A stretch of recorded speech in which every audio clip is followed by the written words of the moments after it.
Volcanoes? I mean, they're some of the most powerful and honestly dramatic forces on our entire planet. These fiery mountains have been shaping our world for billions of years, and today we're going to figure out exactly how.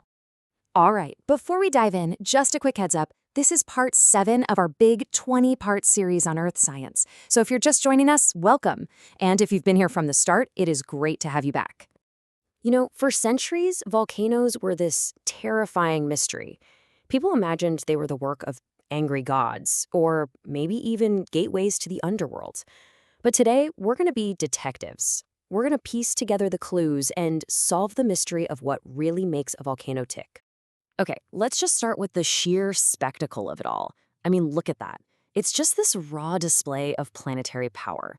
This is a force that can build mountains from nothing, create new islands in the middle of the ocean, and even change the climate of the entire globe. It's a pretty humbling reminder of the incredible power that's turning away right under our feet. So, what's really going on deep underground to create something so spectacular? To figure that out, our investigation has to go beneath the Earth's surface. Our journey starts deep inside the Earth's crust, right in the heart of the volcano itself, the magma chamber. You can think of it as the engine room. It's where all the action really begins. Okay, first things first, let's get a really common point of confusion out of the way. The whole magma versus lava thing. It's actually super simple. It's all about location. When that molten rock is still underground, we call it magma. The second it erupts and hits the surface, boom, it becomes lava. It's the exact same stuff, just a different name depending on whether it's inside or outside. So, how does an eruption actually happen? Well, it's pretty much a four-step process. First, you've got incredible heat and pressure deep down in the Earth's mantle that melts rock, creating magma. Now, because this molten magma is less dense than the solid rock around it, it starts to rise, kind of like a hot air balloon. Then it pools and collects in that magma chamber, where all these dissolved gases start to build up. This creates this immense pressure. Think of it like a giant geological pressure cooker. And eventually, that pressure just gets to be too much, and the volcano erupts, releasing all that pent-up energy in a huge blast. Just like the suspects in our little investigation, not all volcanoes are the same. They have different personalities, or as the experts call them, different eruption styles. We're going to look at the three main types, and each one has its own unique way of doing things. First up, you've got the stratovolcano. This is the one you probably picture in your head, right? The classic cone-shaped mountain. Think Mount Fuji or Mount St. Helens. They're built up over thousands of years by layers and layers of ash and thick, sticky lava. And their eruptions? They can be incredibly explosive, sending these enormous plumes of ash and gas miles up into the atmosphere. Next up, we have the gentle giants of the volcanic world, the shield volcanoes. These are the kinds of volcanoes that actually built the Hawaiian Islands.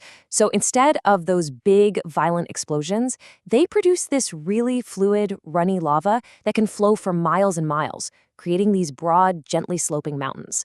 They might not be as dramatic as a stratovolcano, but believe me, they are still incredibly powerful. And last but not least, we have the cinder cones. These are the smallest and honestly the simplest type of volcano. They're formed when a volcano basically spits out these little blobs of lava. They cool and harden in the air and then fall back to the ground as cinders.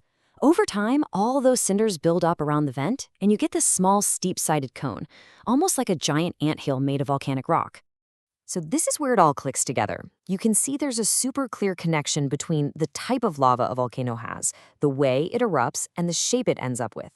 That thick, goopy lava in a stratovolcano traps gas, right? That leads to explosive eruptions and builds up that steep cone. But on the other hand, the thin, runny lava from a shield volcano lets gas escape easily. That gives you those gentle flows that build up a wide, shield-like mountain. It's just a beautiful example of how it all fits together in geology. Okay, so now that we've kind of profiled our volcanic suspects, let's talk about their impact. When a volcano erupts, it leaves a serious mark on the world. And that brings us to the two faces of this fiery force: destruction and creation. And this really gets to the heart of the paradox of volcanoes. On one hand, they can be just unbelievably destructive, wiping out entire towns and ecosystems. The ash they spew out can even cause the whole planet to cool down for a bit. But on the other hand, volcanoes are this incredible creative force. They build new land, like the Hawaiian Islands, and their ash makes soil incredibly rich and fertile. In fact, if you go way back in geological time, volcanoes played a huge part in creating our oceans and even the air we breathe.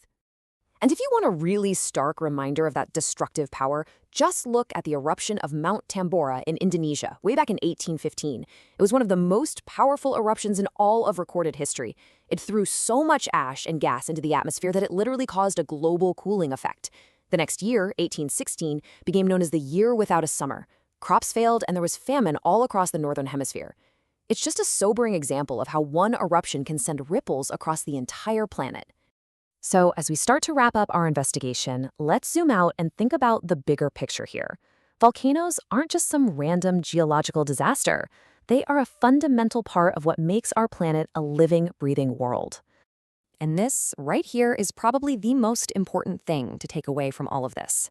Volcanoes aren't some kind of flaw in the Earth's design. They're a feature. They are a sign that our planet is alive and dynamic, a direct result of the incredible heat and energy that's constantly flowing deep within its core. So I'm going to leave you with a final thought, a question to chew on. If volcanic eruptions are like the fiery breath of a living planet, what would it mean if that breath suddenly stopped? A geologically silent planet might be a stable one, sure, but it would also be a cold, static, and ultimately a dead one. And that, I think, gives us a whole new appreciation for these magnificent, fiery mountains,